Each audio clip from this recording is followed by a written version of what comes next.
strange incident with Freken Lagerlöf. Magic stories heard in childhood are remembered for a lifetime. The story of the journey of the tiny boy Nils with the wild geese is one of those. This is the golden fund of fairy tale literature, a magic epic, translated into many languages of the world. It is not surprising that it is perceived as a national legend. However, this marvelous story has an author, the most famous fairy teller of the turn of the 19th, 20th centuries, the first woman to receive the Nobel Prize in Literature, an amazing Swedish writer, Selma Lagerlöf.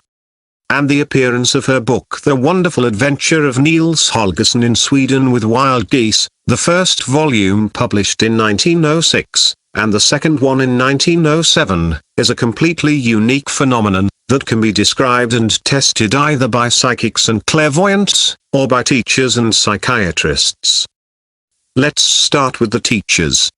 At the beginning of the 20th century, the Swedish Society of Teachers decided to publish a new textbook on geography and local history for the first class.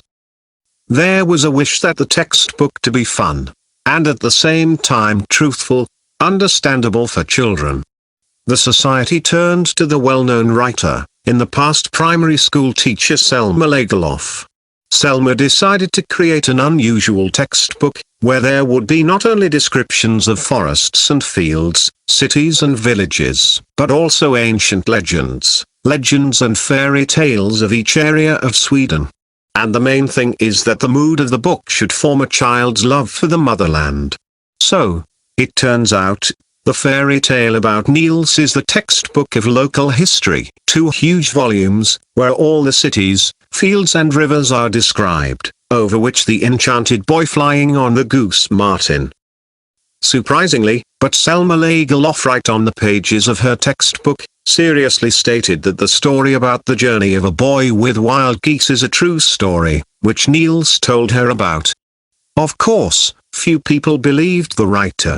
But in fact, everything happened as follows. The book was not written.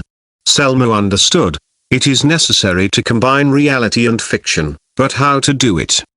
She could not find a core that would unite the whole story. Without writing a single line, the writer decided to go to the manor of Marbacka, where she was born and spent her childhood. What if inspiration comes? Once her home was full of legends which were retold to the girl. But after the death of her father, the estate was sold for debts. Selma has never been there again, and therefore decided to come in the evening, so as not to be seen by strangers. She stopped at a large maple, and suddenly a flock of pigeons landed to the ground next to her. Parents always kept a lot of birds in the house, but now Selma understood, this is a sign. Pigeons fly only on master's call. It turns out that they still consider her to be the hostess. And suddenly Selma heard a thin voice. Someone called for help. On a gravel path, a tiny little man, no more than a palm, was beating off a huge owl. Selma drove the predator away. And the little man told her that his name is Nils, and he travels with a flock of wild geese. It was an amazing meeting, a magical story, which was given to her by the native man in Marbacka. What a happiness to meet with those, who on a gooseback traveled all over Sweden. We'll write Lagerlöf later. Everything that he told I will describe in my book. So this striking idea took shape, to show the nature and cities of Sweden, ancient customs and architectural remarkables through the eyes of a child who has flown around the country. Plots come to storytellers in different ways. Either old people tell them their tales, like the Grimm brothers, then the children demand to compose a fairy tale about something unknown, like the girl Ida demanded from Andersen to tell a tale about the flower ball. But the plot came to Selma in a very unusual way. It was not for nothing that when Lagerlöf spoke about a meeting with Nils, at a publishing house, she was advised to visit one of Stockholm's best psychiatrists. However, when The Wonderful Adventure of Nils Holgersson came out, everyone began to say that Freken Lagerlöf has a very developed imagination. But did imagination allow Selma to create such a strange book, where mysterious creatures live on every page along with real birds, animals and people? This is a detailed listing of spirits, witches and ghosts, giants and mermaids, wood goblins and brownies, living in Sweden, a real census of the magic folk. But when did Selma Lagerlöf find out about these creatures? It turned out back in early childhood. When the girl was 3 years old, she suffered paralysis, and for almost 15 years she lay still. She probably would have gone mad, but her grandmothers and father taught her to read books, and told Selma ancient legends of their own kind, because Lagerlöfs have been living in Marbacka for more than 300 years. Selma listened to family legends, memorized and recorded. Then, based on what she heard, she began to compose her own stories. And what else could she do while being bedridden? But the loving father did not put up with the disease, and in 1876, when his daughter turned 18, he gave her for treatment in the newly opened Gymnastics Institute of Stockholm, where they used the latest methods. And the girl began to walk. Of course, with a stick, but herself. Then she graduated from the Pedagogical Institute and became a teacher in elementary grades. But she has not forgotten the legends and traditions of her childhood. For example, the legends of brownies. She saw the brownie of her native manor.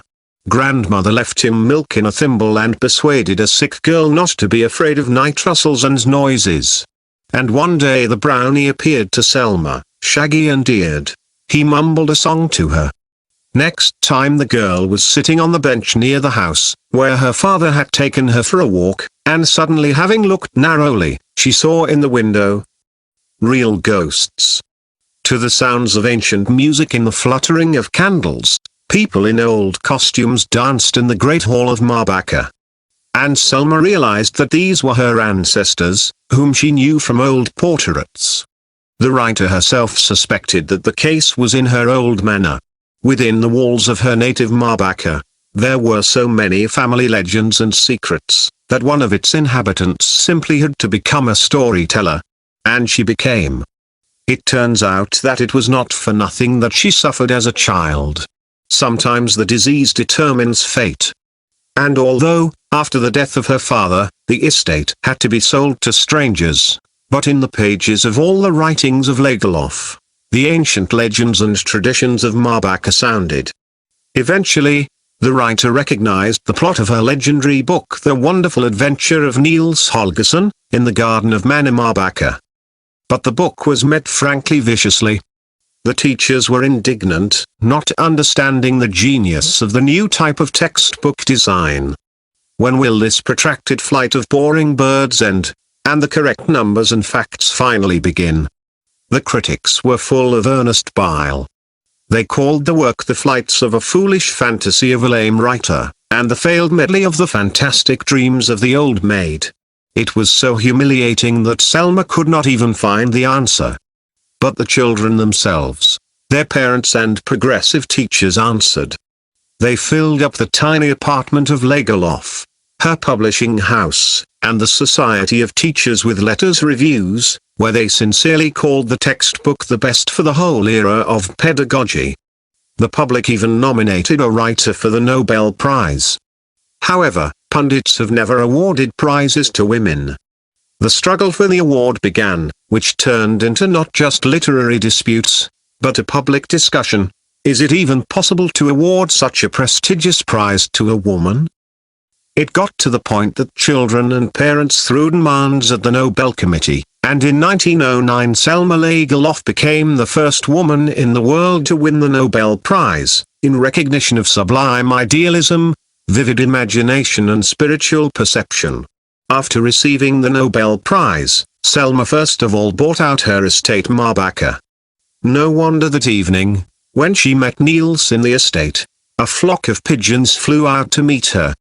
Probably, they wanted to cheer her up in failure and promise that she would become the hostess in Marbacka again. Her whole life Selma Lagerlöf lived in Marbacka. For the creation of 27 novels, and for the social activities, Freken Lagerlöf became one of the 18 immortal members of the Swedish Academy. And again, the first among Swedish women. Selma Lagerlöf died on March 16, 1940. After the war, a museum was set up in Marbacka. In short, the manor has achieved its goal. People come from everywhere to listen to its legends and traditions. To see how her mistress lived.